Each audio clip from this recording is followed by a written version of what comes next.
तो एक रिवायत के अंदर आता है कि हज़रत उमर फ़ारूक रज़ी अल्लाह ताला अन्हु मस्जिद से निकले और हज़रत सुलेमान बिन अबी हखमा का घर जो था वो मस्जिद नबवी और मस्जिद नबवी के करीब एक बाज़ार था, उसके दरमियान में घर था। अब आप उनके घर के करीब से गुज़रे और हज़रत सुलेमान की वालदा से मुलाकात हुई। पूछा कि सुलेमान जो है नमाज़ पढ़ने के लिए जमात के साथ मस्जिद में नहीं आए? तो आपकी अम्मी जान ने आगे से कहा कि वो सारी रात इबादत करते रहे हैं, इस वजह से मस्जिद के अंदर हाजिर ना हो सके।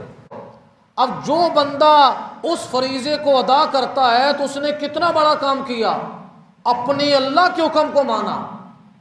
और जब अपने अल्लाह के हुक्म को माना तो उसकी अहमियत शरीयत के अंदर कितनी है कि एक तरफ 1000 साल की नफली इबादत है, 1000 साल की नफली इबादत है, उस 1000 साल की नफली इबादत जिसके अंदर रियाकारी नहीं, खालिस अल्लाह के लिए की है, उससे बेहतर क्या है एक वक़्त के अंदर फ़र्ज़ी नमाज को अदा करना। आज के जुमअतुल मुबारक के अंदर आपके सामने हज़रत मुजद्दिद अल्फ़सानी शेख अहमद सरहंदी रहमहुल्लाह के मकतूबात की रोशनी के अंदर वली के लिए किन किन उमूर की पाबंदी ज़रूरी है, किन किन उमूर का ख्याल रखना ज़रूरी है, आज उसको हज़रत मुजद्दिद अल्फ़सानी रहमहुल्लाह के मकतूबात की रोशनी के अंदर बयान किया जाएगा।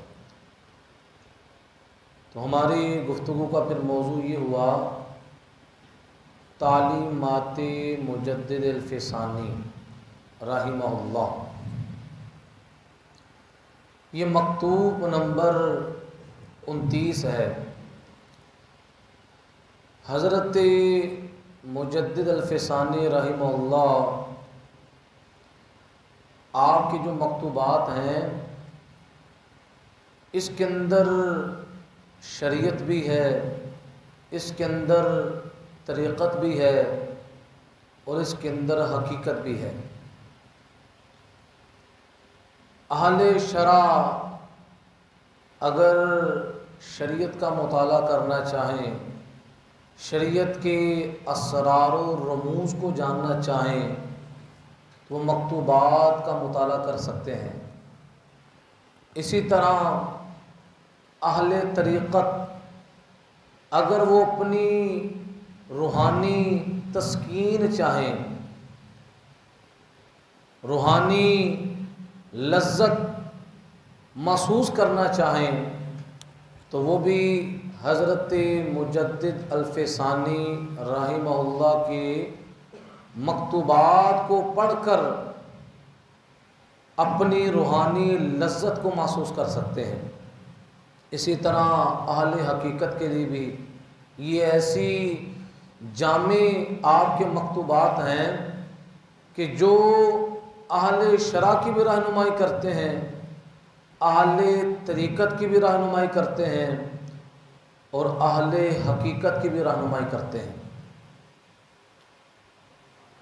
हमारे बुज़ुर्गों का तरीक़ा ये चला था कि मकतूबात का बाकायदा दर्स हुआ करता था, लेकिन आज वो सिलसिला ख़त्म होता जा रहा है कि पहले बड़ी बड़ी अज़ीम ख़ानकाहों के अंदर दरसे मकतूबात इमाम रब्बानी होता था और उसके नतीजे में मुरीदीन की बहुत ज़्यादा तरबियत का सिलसिला होता था। ज़ाहिर की भी तरबियत होती, बातिन की भी तरबियत होती। और ये जो मैं मकतूब आपके सामने पढ़ने लगा हूँ दुर्रे मार्फत है और मकतूब नंबर 29 29। और आपने लिखा अपने खलीफा, क्योंकि हज़रत मुजद्दिद अल-फ़िसानी रहमहुल्लाह अपने खुलफा की तालीम व तरबियत के लिए वक्तन फ़वक्तन आप उनकी तरफ मकतूब यानी ख़त रवाना फरमाते। अगर किसी के बारे में पता चलता कि फ़लाँ इलाके के अंदर आपका खलीफा मौजूद है और आप समझते कि शरई तौर पर इसकी तरबियत के लिए बातें ज़रूरी हैं, तो आप फिर उन बातों की निशानदही करके आप उसको तहरीर की सूरत में उसके पास रवाना फरमाते हैं। और अगर रूहानी तौर पर आप महसूस करते तो आप रूहानी तौर पर उसकी तरबियत फरमाकर उसकी इस्लाह फरमाते हैं। तो इसी वजह से आपके मकतूबात हज़रत मुजद्दिद अल-फ़िसानी रहमहुल्लाह के मकतूबात इमाम रब्बानी के अंदर इसको एक किताबी शक्ल के अंदर मुरतब किया गया। तो आपने ये मकतूब नंबर 29 ये लिखा हज़रत शेख निज़ामुद्दीन थानीसीरी रहमहुल्लाह को। हज़रत शेख निज़ामुद्दीन ये हज़रत मुजद्दिद अल-फ़िसानी रहमहुल्लाह के खलीफा हैं और बहुत बड़े वली कामिल हैं। आपने मकतूब नंबर 29 भी इन्हीं के नाम पर है और मकतूब नंबर 30 भी इन्हीं के नाम लिखा है। ने दो खतूत हज़रत मुजद्दिद अल-फ़िसानी रहमहुल्लाह ने शेख निज़ामुद्दीन जो हज़रत मुजद्दिद अल-फ़िसानी के खलीफा हैं उनकी तरफ आपने वो ख़त रवाना फरमाया कि कुछ बातें हज़रत मुजद्दिद अल-फ़िसानी को शेख निज़ामुद्दीन की पता चली जो खिलाफ़े सुन्नत थी। क्या थी? खिलाफ़े सुन्नत थी। जब आपको उन बातों के बारे में पता चला तो आपने उन बातों की इस्लाह के लिए आपने ख़त लिखे कि ये तरीक़ा जिसको आप अपनाए हुए हैं ये तरीक़ा दुरुस्त नहीं है, इस तरीक़े को आप बदल कर ये अंदाज़ इख्तियार करें। और ये आपका तरीक़ा था। और आज तो इस्लाह का रवाज ही चलता जा रहा है।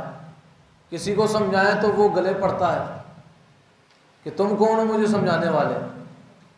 अब आप इससे अंदाज़ा लगाएं कितने बड़े वली कामिल मुजद्दिद अल-फ़िसानी अपने खुलफा को जब तंबीह फरमाते, उस गलती पर आगाह फरमाते, तो वो खुलफा अपनी इस्लाह फरमाते। तो मैं इस मकतूब के अंदर आपकी जो इबारत है फ़ारसी की वो इबारत भी पढ़ूँगा, उसका साथ तर्जमा भी करूँगा, साथ उसकी तशरीह भी करूँगा। तो हज़रत मुजद्दिद अल-फ़िसानी रहमहुल्लाह आप फरमाते हैं बात ये थी कि हज़रत शेख निज़ामुद्दीन वो करते क्या थे, वो नमाज इशा जो थी, नमाज इशा को रात के आखिरी हिस्से में पढ़ा करते थे। यानी अगर आप रात के दो हिस्से कर लें, एक होता निस्फ़े अव्वल और दूसरा हिस्सा निस्फ़े अखीर। और शरीयत इस्लामिया का मसला है कि नमाज इशा को रात के तिहाई हिस्से में अदा करना ये मुस्तहब है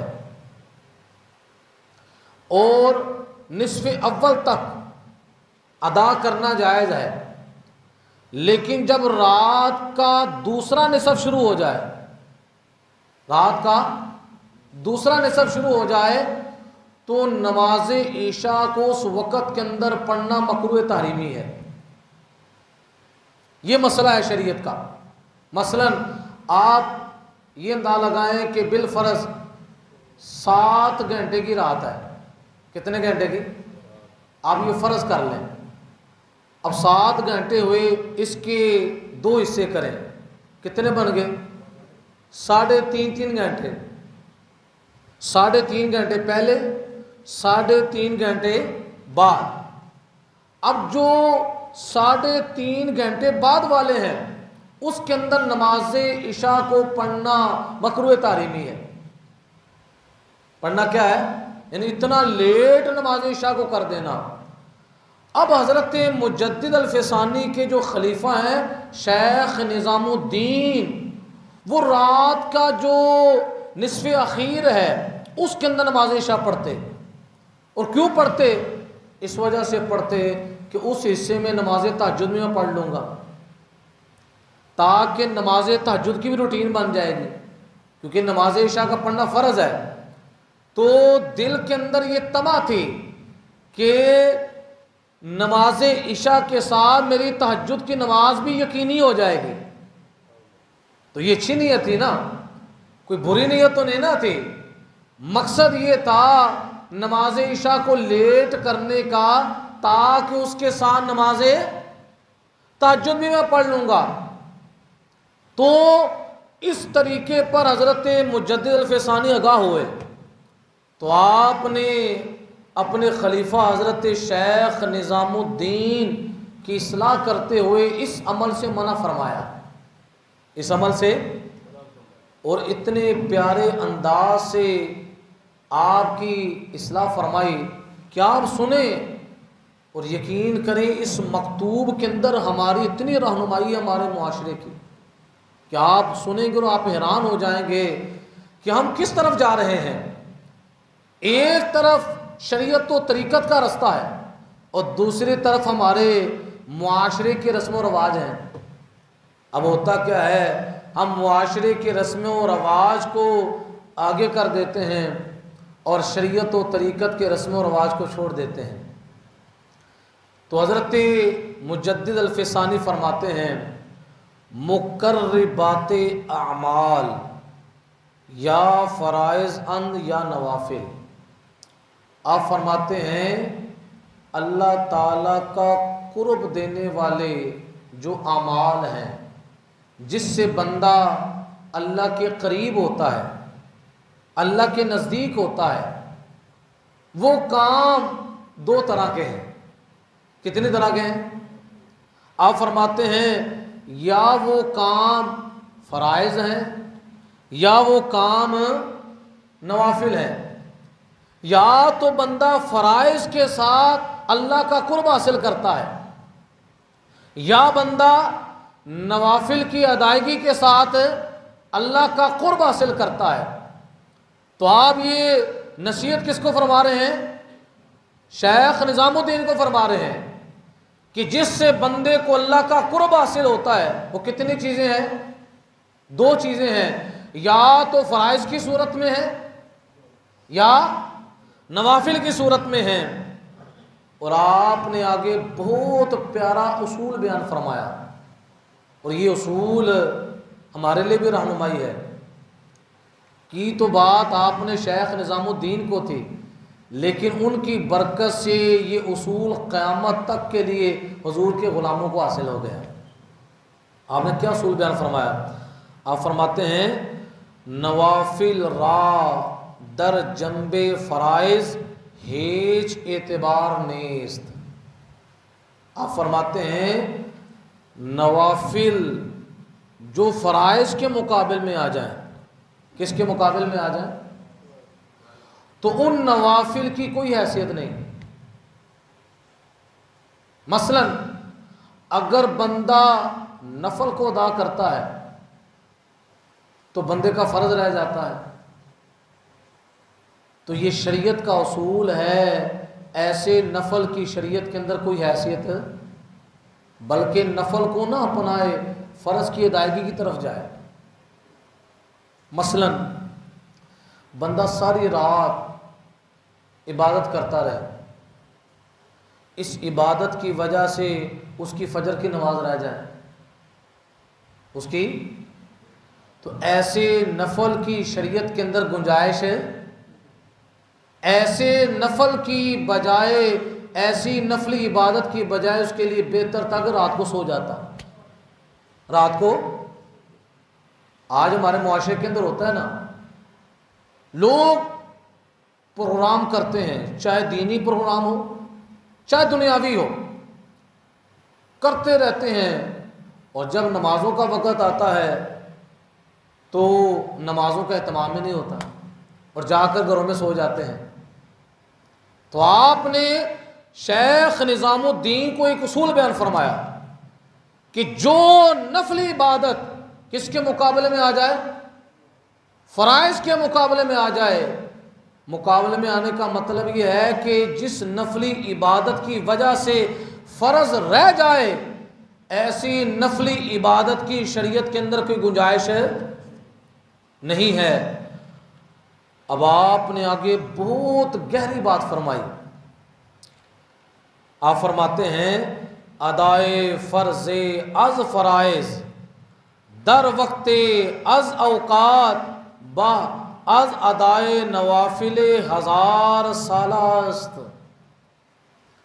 आप फरमाते हैं फ़राइज़ में से किसी फ़र्ज़ को अदा करना, जो चीज़ अल्लाह ने बंदे पर क्या की है? फ़र्ज़ की है, उन फ़राइज़ में से किसी फ़र्ज़ी चीज़ को अदा करना। और अगर अल्लाह ताला ने उस फ़र्ज़ के लिए कोई वक़्त मुकर्रर किया है तो उसी फ़र्ज़ को उसके वक़्त में अदा करना। क्या करना? एक तो चीज़ जो फ़र्ज़ है उसको अदा करना, और अदा भी किसके अंदर करना? उसके वक़्त में करना। तो हज़रत मुजद्दिद पाक फरमाते हैं ये 1000 नवाफिल से बेहतर है। किससे? एक तरफ यानी 1000 नवाफिल तो एक तरफ रहे, आने फरमाया अदाए नवाफिले 1000 सालास्त, 1000 साल के नवाफिल की अदायगी से बेहतर है। एक बंदा 1000 साल तक नफल पढ़ता रहे, क्या करता रहे, और एक बंदा क्या कर रहा है? फ़राइज़ में से किसी फ़र्ज़ को उसके वक़्त में अदा करता है। अब उस फ़र्ज़ की शान क्या है? उस फ़र्ज़ की शान ये है, ये बंदा उस बंदे से बेहतर है जो 1000 साल तक नवाफिल अदा करता रहता है, फ़र्ज़ अदा नहीं करता। कैसा मेयार है शरीयत का? आज हम अपनी ज़िंदगियों का मुहासबा करें, हम में से हर बंदा गौर करे। नवाफिल की कसरत है, जो चीज़ें शरीयत ने न फ़र्ज़ की हैं न वाजिब की हैं, कर ले सवाब है, ना करे गुनाह नहीं, उसकी तरफ हमारा रुझान क्या है? ज़्यादा है। और जिन चीज़ों को फ़र्ज़ किया है, जिन चीज़ों को फ़र्ज़ किया है या जिन चीज़ों को वाजिब शरीयत ने किया है, उसकी तरफ हमारा ध्यान ही नहीं। और जब उसकी तरफ ध्यान करवाया जाए कि ये फ़र्ज़ है, ये चीज़ वाजिब है, इसको अगर छोड़ोगे तो क़यामत वाले दिन इसके बारे में पूछा जाएगा, अल्लाह की बारगाह में इसका हिसाब देना है, तो लोग उसकी अहमियत को पेश नज़र ना रखते हुए बात को गोल मोल कर जाते हैं। तो हज़रत शेख मुजद्दिद अल-फ़सानी ने कैसा उसूल बयान फरमाया कि एक तरफ बंदा फ़राइज़ में से एक फ़र्ज़ को अदा कर रहा है उसके वक़्त के अंदर। अब अभी भी हमने जुमा पढ़ना है ना, जुमे की नमाज हम पर क्या है? फ़र्ज़ है। अब एक वक़्त के अंदर हम ये फ़र्ज़ पढ़ रहे हैं, इसकी शान क्या है शरीयत के अंदर? 1000 साल के नवाफिल की अदायगी से ये बेहतर है। 1000 साल की। अब एक बंदा जुमा नहीं पढ़ता, 5 वक़्त की नमाज अदा नहीं करता, वो सदका और खैरात बहुत करता है, जो एक नफली इबादत है, अल्लाह के बंदों की खिदमत बड़ी करता है, और जब उसको कहा जाए या नमाज पढ़ा करो, नमाज फ़र्ज़ है, तुम पर हज फ़र्ज़ हो चुका है, हज किया करो। तुम पर ज़कात फ़र्ज़ हो गई है, ज़कात दिया करो। उस तरफ उसका ध्यान जाता कर क्या रहा है? वो नवाफिल की कसरत कर रहा है, देता जा रहा है।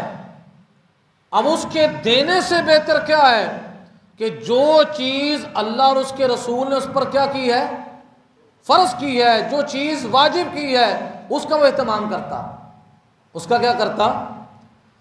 और आगे मुजद्दिद अल-फ़िसानी रहमहुल्लाह हर इबारत के अंदर मोती हैं। आप फरमाते हैं, अगरचे बनियत खालिस अदा शवद, अगरचे नफली इबादत वो 1000 साल तक इखलास के साथ लिल्लाहियत के पेश नज़र अदा करता हो, यानी 1000 साल की नफली इबादत है, उसके अंदर रियाकारी नहीं, बल्कि उसके अंदर क्या है, लिल्लाहियत है, उसके अंदर इखलास है कि वो अल्लाह के लिए उसने 1000 साल नफली इबादत की है। तो शेख मुजद्दिद अल-फ़िसानी फरमाते हैं, इस 1000 साल की जो नफली इबादत है, अगरचे इसने इखलास के साथ की है, अगरचे इसके अंदर रियाकारी नहीं है, लेकिन अगर इसी इबादत का मुकाबला उस फ़र्ज़ से करवाया जाए जो फ़र्ज़ उसने उसके वक़्त में अदा किया है, उस फ़र्ज़ का दर्जा और पल्ला क्या हो जाएगा, वज़नी हो जाएगा। उसका पल्ला क्या हो जाएगा, वज़नी हो जाएगा। कि शरीयत इस्लामिया के अंदर पल्ला वज़नी क्यों होगा कि उसने उस फ़र्ज़ को वक़्त में अदा करके अल्लाह के हुक्म की बजावरी की है। इतना बड़ा काम उसने किया है कि अल्लाह ने फरमाया अकीमुस्सलाह, नमाज कायम करो। अल्लाह ने फरमाया आतुज़ ज़कात, ज़कात दो। अल्लाह ने फरमाया रोज़े की अदायगी करो। अल्लाह ने फरमाया हज करो। अब जो बंदा उस फरीज़े को अदा करता है तो उसने कितना बड़ा काम किया, अपने अल्लाह के हुक्म को माना। और जब अपने अल्लाह के हुक्म को माना तो उसकी अहमियत शरीयत के अंदर कितनी है कि एक तरफ 1000 साल की नफली इबादत है, 1000 साल की नफली इबादत है, उस 1000 साल की नफली इबादत जिसके अंदर रियाकारी नहीं, खालिस अल्लाह के लिए की है, उससे बेहतर क्या है एक वक़्त के अंदर फ़र्ज़ी नमाज को अदा करना। और आगे हज़रत मुजद्दिद अल-फ़िसानी रहमहुल्लाह फरमाते हैं, आगे एक और ज़ाब्ता बयान फरमाया। आप फरमाते हैं कि ये ज़ाब्ता हर इबादत के अंदर जारी होता है। आप फरमाते हैं हर नफल के बाशद अस्सलात व ज़कात व सौम व ज़िक्र व फ़िक्र व अमसाले ईहाँ। आप फरमाते हैं हर वो नफल, चाहे उसका ताल्लुक़ नमाज के साथ हो, चाहे उसका ताल्लुक़ ज़कात के साथ हो, चाहे उसका ताल्लुक़ रोज़े के साथ हो, चाहे उसका ताल्लुक़ ज़िक्र और फ़िक्र के साथ हो, या इसके अलावा किसी और इबादत के साथ हो, लेकिन वो इबादत क्या हो, नफल हो, क्या हो, नफल हो, तो उसके मुकाबिल के अंदर फ़राइज़ में से किसी एक फ़र्ज़ को उसके वक़्त में अदा करना ये ज़्यादा बेहतर है। जिस तरह आज भी होता है ना, एक बंदा है उसके ज़िम्मे कज़ा नमाजें हैं, 10 साल से उसने नमाजें नहीं पढ़ी, अल्लाह ताला ने तौफीक दी, नमाज पढ़ने की सआदत दी। अब उसके लिए ज़रूरी है कि अपनी अदा नमाज़ों के साथ साथ कज़ा नमाज़ों का अहतमाम करें, क्योंकि कज़ा नमाज़ों के बारे में पूछ गिछ होनी। अब वही बंदा मेराज शरीफ की रात आती है, शब बरात के मौका पर, रबीउल अव्वल के मौका पर, जब मसाजिद के अंदर पूरी पूरी रात इबादत होती है, तो लोग क्या करते हैं, 100 नफल पढ़ते हैं, 50 नफल पढ़ते हैं। अब उन नफलों की बजाय क्या करना चाहिए? वो कज़ा नमाज पढ़नी चाहिए जो जिम्मे के अंदर फ़र्ज है, जिसके बारे में पूछा जाएगा। अब होता क्या, लोग वो रात मौका मिला इबादत करने का और समझाया भी जाता है कि कज़ा नमाज पढ़ लो, उसके अंदर नहीं मैंने फ़लाँ नफल पढ़ने हैं, मैंने फ़लाँ नफल पढ़ने हैं, मैंने फ़लाँ नफल पढ़ने हैं। इसी तरह अल्लाह ताला ने तौफीक दी, अपनी ज़िंदगी के पहले ज़िंदगी के अंदर वो रोज़ों को कज़ा करता रहा, रोज़े छोड़ता रहा। अब अल्लाह ताला ने तौबा की तौफीक अता फरमाई, उसने फ़र्ज़ी रोज़े रखना शुरू कर दिए। अगर 10 साल के उसके रोज़े रहते हैं तो उन रोज़ों को कज़ा करे। अब अगर होता क्या है, वो उन कज़ा रोज़ों की जगह पर नफली रोज़े रखना शुरू कर देता है, हर पीर का रोज़ा रख लेता है। इसी तरह मुहर्रमुल हराम के अय्याम आते हैं, 9-10 का रोज़ा रख लेता है, नफली रोज़े रख रहा है। अब ये बंदा किस तरह का है, इस पर कज़ा रोज़े बाकी हैं। तो शरीयत का तकाजा ये है कि तू नफली रोज़े अभी ना रख, बल्कि क्या कर, पहले तू जो है कज़ा रोज़ों का एहतमाम कर। अगर इस हालत के अंदर तू मर गया तो क़यामत वाले दिन तुझे पूछा जाएगा। अगर तू पीर का रोज़ा नहीं रखता, अगर तू 9वीं 10वीं का रोज़ा नहीं रखता, इसके बारे में क़यामत वाले दिन नहीं पूछा जाएगा। अगर तू रख लेता है तो सवाब है, ना रखे तो गुनाह। इसी तरह ज़कात की तरफ आ जाए। ज़कात, एक बंदा है साहिब निसाब है, उसने जिस वक्त अल्लाह ने उसको निसाब दिया उसने ज़कात अदा नहीं की। अब यही बंदा क्या करता है, गरीबों को, मोहताजों को नफली तौर पर लाखों रुपया दे देता है, महानावार लोगों का राशन लगाया हुआ है, नफली तौर पर बच्चियों की शादी कर रहा है। अब ऐसा बंदा जब ज़कात की बारी आती है तो ज़कात के हवाले से ये मोहतात नहीं होता। अब इस शरीयत इस्लामिया का हुक्म यह है कि ये जो फ़र्ज को छोड़कर नफली सदका कर रहा है, इस नफली सदके की कोई हैसियत है? आज मुझे बताएं हमारे मुआशरे के अंदर हो रहा है या नहीं हो रहा? कितने % लोग हैं जो ज़कात से अदा करते हैं? पहली तो बात है, अक्सर लोग ऐसे हैं जो ज़कात देते ही नहीं हैं। और मैं ये मिंबर रसूल पर बैठकर बड़ी बात जिम्मेदारी से कर रहा हूँ, हमारे पाकिस्तान के अंदर ऐसे ऐसे उमरा लोग हैं कि जो शरीयत के मुताबिक सिर्फ अपनी ज़कात अदा करना शुरू कर दें, बस नफली सदका तो वो एक्स्ट्रा एक प्रॉफिट है, उसको अलग रखें, सिर्फ अपनी ज़कात अदा करें, तो हमारे मुल्क पाकिस्तान की गुर्बत के कई मसाइल हल हो जाएं। आप देख लें, कई ऐसी औरतें हैं घरों में जिनके पास 10 तोले, 20 तोले, 50 तोले सोना होता है। अगर वो सिर्फ औरत जो ख़ानदान के अंदर है शरीयत के मुताबिक अपनी ज़कात निकाल दे और मुस्तहिकीन तक वो ज़कात का पैसा पहुंच जाए, तो आप मुझे बताएं कितने ख़ानदानों के अंदर गुर्बत ख़त्म हो जाए।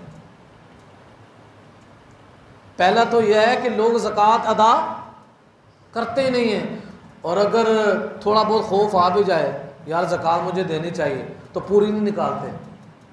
मसलन अगर किसी पर ज़कात बनती है, 1 लाख रुपए उसके निकलने हैं, तो दिल पर एक वो ज़रा शैतान जो है वो बुखल डालता है, 1 लाख ज़कात देनी, चलो यार 30,000 का निकाल देते हैं, बाकी फिर अल्लाह ताला खैर करे फिर दे देंगे। 4-5 माह फिर वो होता क्या है, वो 70,000 फिर रह जाता है।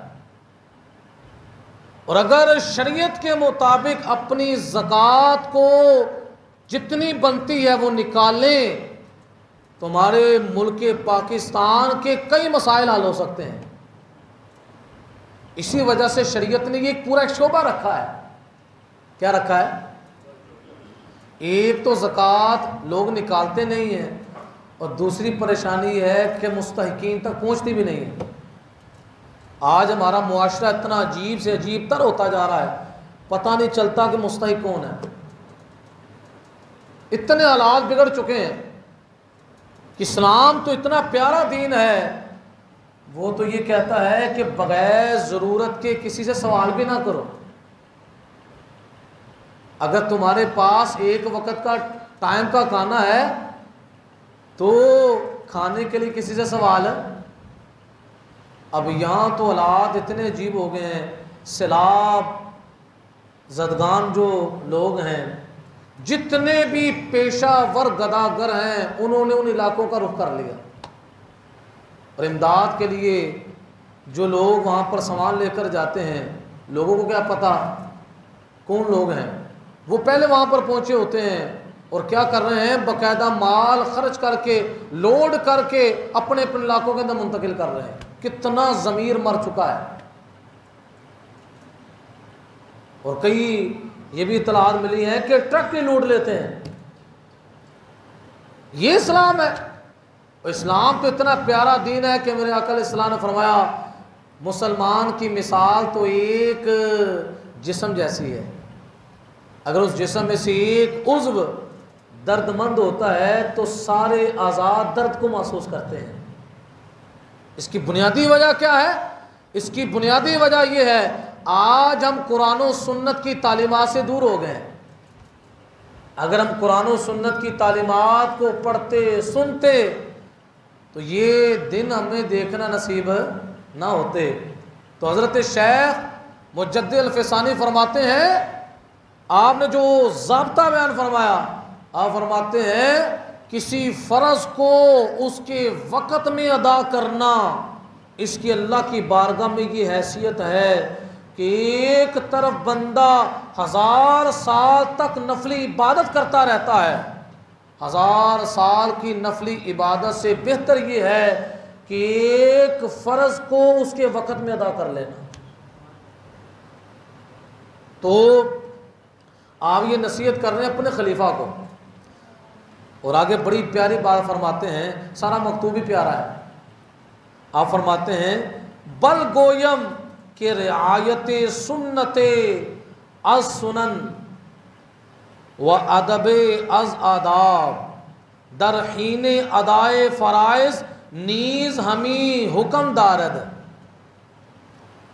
आप फरमाते हैं सुन्नतों में से किसी सुन्नत को अदा करना, सुन्नतों में से किसी सुन्नत को अदा करना, मुस्तहब्बात में से किसी मुस्तहब को अदा करना। किस वक़्त? कि जब बंदा फ़राइज़ की अदायगी कर रहा है। किसको अदा कर रहा है? मसलन आप नमाज़ पढ़ते हैं, नमाज के अंदर कुछ चीज़ें सुन्नत हैं, कुछ चीज़ें मुस्तहब हैं और कुछ चीज़ें नफल हैं। कितनी हैसियत हो गई? 4। कुछ चीज़ें नमाज के अंदर फ़र्ज़ हैं, कुछ सुन्नत हैं, कुछ मुस्तहब हैं और कुछ क्या है? नफल हैं। तो हज़रत मुजद्दिद अल-फ़सानी ने जो ज़ाब्ता बयान किया, उस ज़ाब्ते की रोशनी के अंदर पहला दर्जा है फ़राइज़ का। पहला दर्जा किसका है? कि जिस वक़्त हम फ़र्ज़ को अदा कर रहे हैं और फ़र्ज़ की अदायगी के अंदर सबसे पहले फ़राइज़ का लिहाज करना ज़रूरी है। फिर फ़राइज़ के साथ साथ उस इबादत के अंदर जो चीज़ें सुन्नत हैं, जो चीज़ें मुस्तहब हैं, उसका दर्जा नफलों से ज़्यादा है। उसका दर्जा नफलों से क्या है? आज हम लोगों को जब ये चीज़ें समझाते हैं तो लोग कहते हैं यार सुन्नत ही है, कोई फ़र्ज़ वाजिब तो नहीं है। लेकिन हज़रत मुजद्दिद अल-फ़सानी फरमाते हैं सुन्नत का भी एहतमाम रखो। किसी को समझाते हैं यार नंगे सर नमाज ना पढ़ा करो, सर को ढांप कर नमाज पढ़ा करो, और जिस वक्त नमाज पढ़ने का एहतमाम करते हो उसके अंदर ये चीज़ों का ख्याल रखा करो। तो आगे से लोग कह देते हैं कौन सा ये फ़र्ज़ और वाजिब है? सुन्नत ही है। तो हज़रत मुजद्दिद अल-फ़सानी फरमाते हैं नमाज की अदायगी के अंदर या किसी भी फ़र्ज़ की अदायगी के अंदर जो चीज़ें सुन्नत से ताल्लुक़ रखती हैं या जो चीज़ें जो चीज़ें किसके साथ ताल्लुक़ रखती हैं, मुस्तहब्बात के साथ ताल्लुक़ रखती हैं, तो आप फरमाते हैं उसका दर्जा जो है वो नफल से ज़्यादा है। इस पर आपने एक हदीस पाक बयान फरमाई।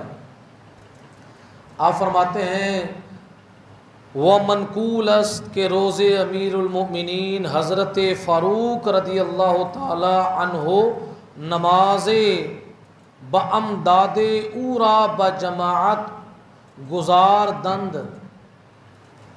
आप फरमाते हैं एक दिन हज़रत अमीरुल मोमिनीन उमर फ़ारूक रदी अल्लाह ताला अन्हो ने नमाज फ़जर को जमात के साथ पढ़ाया। सहाबा को कौन सी नमाज पढ़ाई? फजर की नमाज किसके साथ? जमात के साथ पढ़ाई। बाद अज फराग अस्सलात दर कौमे निगाह करदंद। जब हज़रत उमर फ़ारूक रज़ी अल्लाह ताला अन्हु नमाज फ़जर से फ़ारिग हुए तो आपने फ़ारिग होने के बाद लोगों की तरफ तवज्जो फरमाई। किसकी तरफ तवज्जो फरमाई? लोगों की तरफ तवज्जो फरमाई।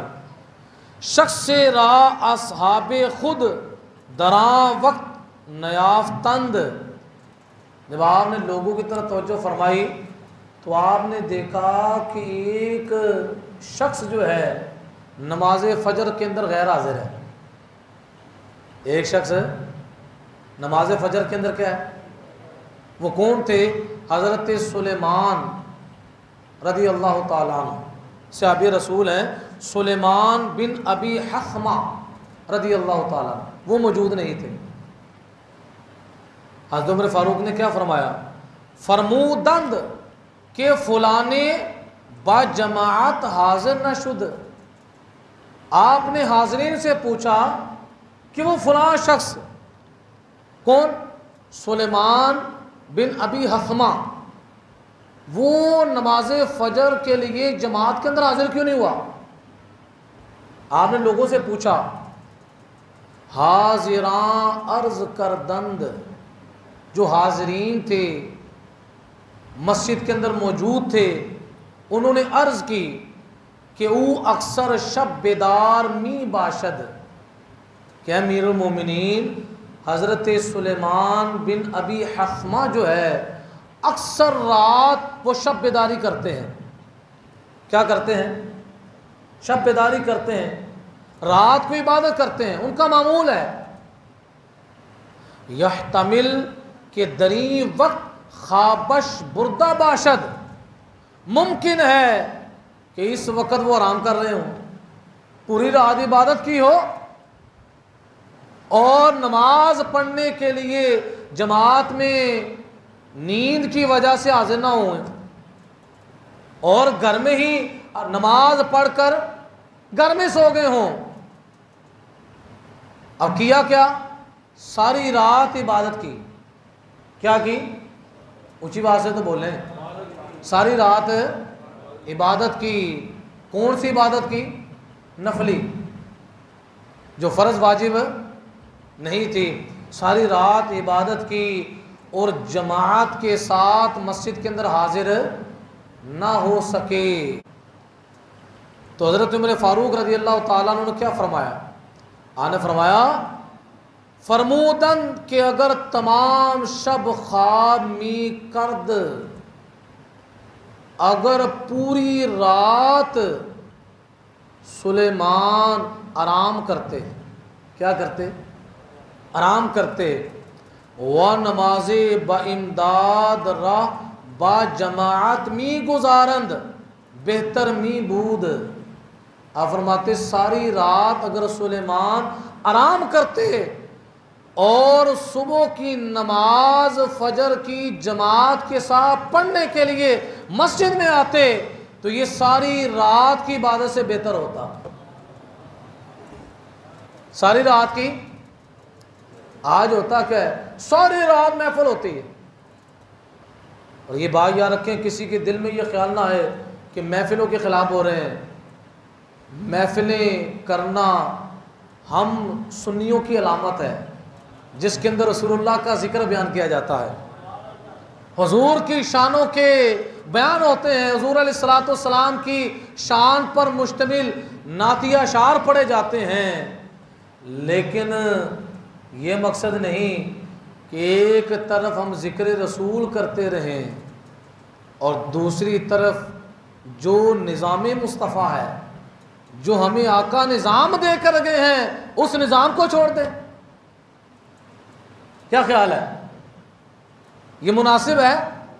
ऐसा बंदा आशिक रसूल होने का दावा करे कि मैं कौन हूं, आशिक रसूल हूं, लेकिन उसकी ज़िंदगी के अंदर जब झांका जाए आशिक रसूल साहब होने का जो दावा कर रहे हैं, सारी रात महफिल नात तो हुई है, लेकिन जिस वक्त सुबह फजर की नमाज पढ़ने का टाइम आया तो जागस हो गया, या सारी रात महफिल हो रही है, बिजली चोरी की इस्तेमाल हो रही है, डक तारे लगाई हुई हैं, और जब समझाया जाए कि ऐसा करना जायज़ है तो आगे से हवाला देते नहीं, नहीं वापटा से हमने इजाज़त ले ली है, सरकारी तौर पर जो चीज़ है ही जुर्म है, तो नीचे वाला जो तबके का ऑफिसर है उसके लिए कैसे जायज़ है कि वो इजाज़त दे दे, जब एक चीज़ कानूनी तौर पर जुर्म है। जिस तरह ये भी 3-4 दिन हुए हैं, ऑपरेशन हुआ है वापटा की तरफ से, मीटर उठाकर ले गए और बड़े बड़े लोग उस हवाले से बड़े मुस्तरब थे कि ये काम इन्हें नहीं करना चाहिए, बाकायदा लड़ाइयाँ हुई हैं। अब देखिए, एक काम है एक गैर कानूनी है और शरीयत से वो टकराता भी नहीं है। एक बंदा गैर कानूनी काम भी करे और आगे से सीना जोरी भी करे, इसकी शरीयत भी इजाज़त है। ये मुल्क हमारा है, इस मुल्क के मुहाफिज हम हैं, और जब हम भी अपने मुल्क के अंदर रहकर इसकी बुनियादों को कमज़ोर करेंगे तो लिहाजा पाकिस्तान का वो कानून जो शरीयत से ना टकराता हो, शरीयत उसको कहती है कि उसकी पासदारी करना ज़रूरी है, लेकिन जो शरीयत से टकराए ऐसे कानून को हम जूती की नोक पर रखते हैं। जिस तरह आजकल ये मौजूदा कानून आया है, मौजूदा कानून वो क्या है, कानून का खुलासा ये है, अगर कोई मर्द है वो जाकर फॉर्म फिल करता है कि मुझे आप औरत लिख दें, मैं क्या हूँ, मर्द नहीं, मैं अपनी जिन्स बदलना चाहता हूँ, आप मेरा जो है वो रिकॉर्ड जो है मर्दों से निकाल कर औरतों में शामिल कर लें। अब बग़ैर किसी चीज़ के जब उसको औरतों के खाते में डाल दिया जाएगा, अब पाकिस्तान के जितने भी कवानीन औरतों के मुतल्लिक हैं उसके अंदर उसका हक साबित हो जाएगा। मसलन अगर वो किसी यूनिवर्सिटी के अंदर जाना चाहता है और वहाँ पर अगर औरतों का डिपार्टमेंट है तो वहाँ पर अगर दाखिला लेना चाहे, है मर्द है, तो कानून के मुताबिक उसको वहाँ पर दाखिले की इजाज़त है। अगर उसका दिल करता है कि मैं था पहले मर्द अब औरत बन चुका हूँ, क्या बन चुका हूँ, औरत बन चुका हूँ, लिहाजा दिल मेरा करता है कि मैं किसी मर्द के साथ शादी कर लूँ, है मर्द हकीकतन, लेकिन कानूनी तौर पर क्या हो गया, औरत बन चुकी है, तो इस कानून के मुताबिक वो मर्द के लिए मर्द के साथ शादी भी कर सकता है। ऐसे कानून को हम जूती की नोक पर रखते हैं, ऊंची आवाज से बोलें, ऐसे कानून को हम हरगिज मानने के लिए तैयार है, ऊंची आवाज से बोलें, और पाकिस्तान की हुकूमत से मुतालबा करते हैं कि ऐसा कानून पाकिस्तान के अवाम को कबूल है। ये कानून जहाँ से आया है ये कानून वापस वहीं जाना चाहिए। हम मुसलमान हैं और हमारे वजूद पर अल्लाह का कानून जारी होगा, हमारे वजूद पर अल्लाह के नबी का कानून जारी होगा। हम ऐसे घटिया और बगैरती पर मुश्तमिल कानून को मानने के लिए तैयार है, लेकिन अल्लाहु अकबर, या रसूल अल्लाह, या अली। लिहाजा ये पाकिस्तान हमारा है और पाकिस्तान की शान क्या है, आज पूरी दुनिया की नज़र पाकिस्तान पर है। जितनी भी बैरूनी ताकतें हैं वो चाहती हैं कि पाकिस्तान के अंदर बड़ी गैरत है। आज भी ऐसे हुजूर के ग़ुलाम मौजूद हैं पाकिस्तान के अंदर जो इस्लाम के लिए अपनी जानों को हथेलियों पर रखे हुए हैं। ऐसे ऐसे लोग कि जो जुनूनी किस्म के लोग हैं कि रसूलुल्लाह सल्लल्लाहु अलैहि वसल्लम के दीन पर जान कुर्बान करने की बारी आए तो एक जान नहीं बल्कि हज़ारों जान रसूलुल्लाह के दीन पर कुर्बान कर दें। लेकिन वो करते हैं और बिरूनी दुनिया की कोशिश है इन्हें भी किसी तरीके से ऐसा कर दिया जाए कि ये हमारे ग़ुलाम बनकर रह जाएं। लेकिन ऐसा होने वाला क्यों? इस दीन को फैलाना अल्लाह के ज़िम्मा करम पर है और इस दीन को मजबूत रखना अल्लाह के ज़िम्मा करम पर है। बड़ी बड़ी कुफर की ताकतें आईं, यजीदी ताकत आई, लेकिन हुसैनी ताकत को अल्लाह ने फतह अता फरमाया। यजीद को पूछने वाला कोई नहीं, लेकिन हुसैनी हुसैनी करने वाला हर गली से मिलेगा, हर मस्जिद से हुसैनियत की सदाएं बुलंद होंगी। तो ये दीन अपनी पावर खुद रखता है और हम इनको समझाते हैं और मशवरा देते हैं इस्लाम से ना टकराओ, कि जो इस्लाम से टकराएगा वो पाश पाश हो जाएगा। बड़ी बड़ी सुपर पावर ताकतें वो जब ना रहीं तो इन ताकतों की क्या हैसियत है? इस्लाम से टक्कर लेती हैं। इस्लाम से जो टक्कर लेता है वो तबाह बर्बाद हो जाता है। लेकिन कुर्बान जाए मेरे आका का दीन उसी तरह मुस्कुराता, उसी तरह वो बदरी दीन अभी से चला रहा है, अपने पाँव पर कायम व दायम है। उस बदरी दीन, हुनैनी दीन, ओहदी दीन को, हुसैनी दीन को आज भी कोई मात करने वाला नहीं हुआ, क्योंकि इस दीन को मुस्तकीम रखने वाला अल्लाह है। इस दीन को मुस्तकीम रखने वाला अल्लाह है। तो प्यारे दोस्तों, हम उस पाकिस्तान के कानून के दाई हैं, मानने वाले हैं, जो किसके मुताबिक हो? ऊंची बात से बोलें, शरीयत के मुताबिक हो। किसके मुताबिक? उसकी पासदारी हम करेंगे, उसकी पासदारी। लेकिन जो कानून शरीयत से टकराए हम उस कानून को मानने वाले नहीं हैं। अब बातें तो बड़ी आगे हैं, लेकिन टाइम आप देख रहे होंगे 2 तो यहाँ बजने वाले होंगे, टाइम करीब करीब है। तो ये मकतूब नंबर मैंने 29 की चंद सतरें आपके सामने पढ़ी, जिसके अंदर खुलासा कलाम और मफहूम ये निकला। फिर आपको मैं वो उसूल समझा देता हूँ कि मुजद्दिद अल्फसानी फरमाते हैं, एक तरफ किसी फ़र्ज़ को उसके वक़्त में अदा करना, एक तरफ किसी फ़र्ज़ को उसके वक़्त में अदा करना, और दूसरी तरफ 1000 साल की नफली इबादत है। और नफली इबादत भी रियाकारी से नहीं, इखलास और लिल्लाहियत की बुनियाद पर है कि 1000 साल तक बंदा अल्लाह की रज़ा के लिए नफली इबादत करता रहा। तो मुजद्दिद अल्फसानी फरमाते हैं, इस 1000 साल की नफली इबादत जो बेलोस की गई है, इससे बेहतर क्या है एक फ़र्ज़ को उसके वक़्त में अदा करना। तो कौन कौन नियत करता है? इंशाअल्लाह हम फ़राइज़ और वाजिबात की पाबंदी किया करेंगे इंशाअल्लाह, और इस मिशन को आगे फैलाना भी है। ये नहीं है कि यहाँ से पैगाम सुन जाएं और सुनने के बाद घरों के अंदर जाकर, दुकानों पर जाकर इस पैगाम को भूल जाएं।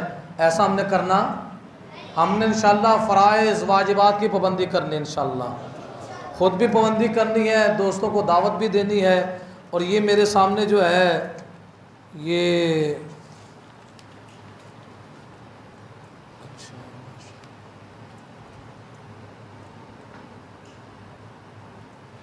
मसीह में हो रहा है, मसीह में 8वां सालाना दस्तार फ़जीलत, ये हमारी मस्जिद के साथ ही मुत्तसिल मदरसा है, जामिया नूरुल कुरान जमाल मुस्तफ़ा। इसका माशाल्लाह 8वां सालाना दस्तार फ़जीलत है। ये 8वां साल चल रहा है।